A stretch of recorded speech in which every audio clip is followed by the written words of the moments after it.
Today, it's time that we look at 2022. 2022 was definitely a very down year for content. When I kind of started making content together again, or no, 2021 was a down year. 2022 was kind of a build up, to where we hit high peaks in 2024 and 2025. So this is kind of a build up back towards that, but early.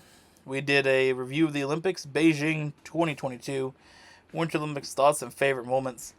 I feel like it's appropriate coming off of recently the Winter Olympics in Italy, so I felt like it's appropriate to kind of recap what I thought was cool from the Winter Olympics 4 years ago. So let's dive into that right now. Hello and welcome to today's video. Today we're going to talk about the Winter Olympics and what I sort of thought about what I watched in it, and just what I found interesting. So for me, the Olympics have always been something that I've enjoyed, especially the Winter Olympics. The summer ones I'm not as into, but I've pretty much watched at least something of the Olympics every year since 2010. And really the Winter Olympics 2010, 2014, 2018, 2022. The other years, the Summer Olympics in 2012. I watched a good amount of 2012. 2016, Summer Olympics, and 2020, which is 2021. Those years I didn't really watch as much. There wasn't that much that I thought was as exciting about it, and the way the NBC did their broadcast of it, it's not really it. But hopefully, with everything being streamed on Peacock like it was in the Winter Olympics this year, hopefully it will be more like that again for the Summer Olympics, because 2020 Summer Olympics were just so hard to watch, because you'd be like, okay, I want to watch an event. But only certain things they put on Peacock. You had to watch it on live TV or pay for something on their website. But the Winter Olympics, you could watch every single event on Peacock. That was so cool. So that was there, very very similar to what we had in 2018. You could watch like everything on their website. You could stream it on there if you had a TV login or something. So watching 2022, it wasn't the same excitement that I seen or had in 2018. There was a little less excitement just based on, I guess, results, but it's still up there. It was still very, very cool. 2018, though, has just got a special spot for me. But very similar to 2018. I mean, I watched the same, basically, events. I pretty much just watch snowboarding events and curling. That's what I do. So there was the half pipe. That's the main thing that I'm interested in, is the half pipe. So women's half pipe, Chloe Kim getting the gold medal. That was awesome. Seeing her go back to back from 2018 and then do it again in 2022, that was pretty cool. That first run that she took that got her the goal right away, basically was a really, really awesome run. And then trying to go for a trick that no woman's ever done in a competition, getting so close to landing it, was awesome to see as well. Then we jumped to the men's competition, Shaun White's final competition. It's kind of wild that it was his final run, his final event. I mean, I've seen Shaun White for years, since I remember watching in 2010. Since then, seeing him compete, knowing about Shaun White. My brother's, he used to do a lot of snowboarding. He used to be always snowboarding every winter. So, I definitely knew who Shaun White was from my brother, being into snowboarding as well. So, somebody that I've seen, snowboard for years, retiring is kind of wild. But yeah, he got so close to at least getting a medal. He got fourth. That final run, he was doing it, and he had just a little fall. which ended his last run. But it was still cool seeing him go out,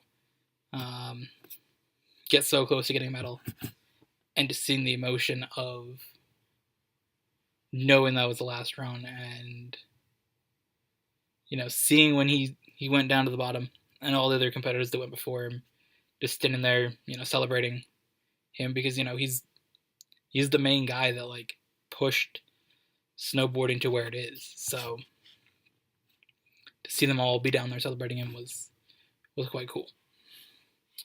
So then we jump to the curling events that I watched.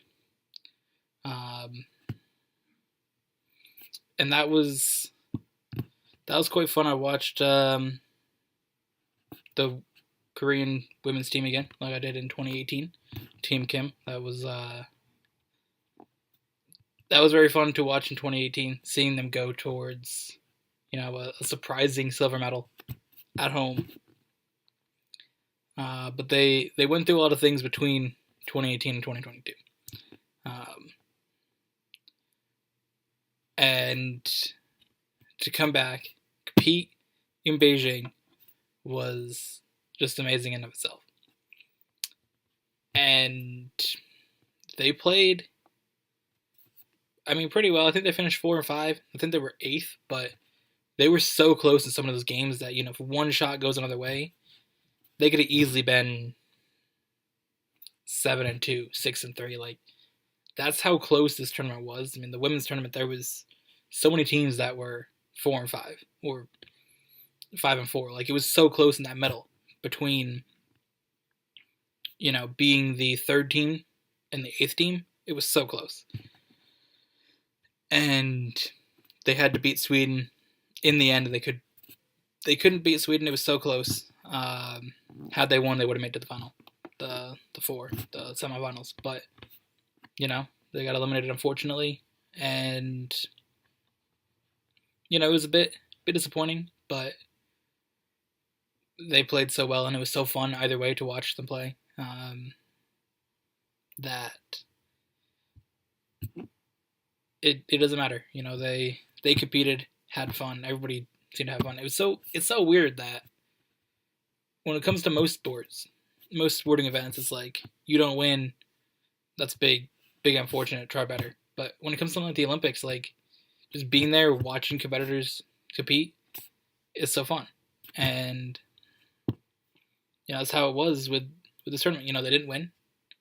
They didn't make it to the final or semifinals, but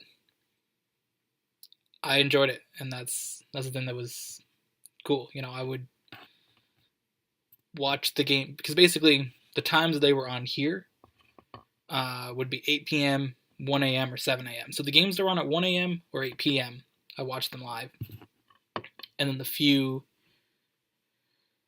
that were 7 a.m. I watched recorded or watched the replays of throughout that day. There's only one game that was on at 8 p.m. that I didn't watch live. That was the one on the 13th. So that was the Super Bowl. So I didn't have to watch it live because it was on the same time as the Super Bowl. But I did watch it a few hours later. So it was almost like a 1 a.m. game. But yeah, just to go through, watch those games. It was fun. I had fun watching those 9 games. And, hopefully they'll be back in 2026. I think that'd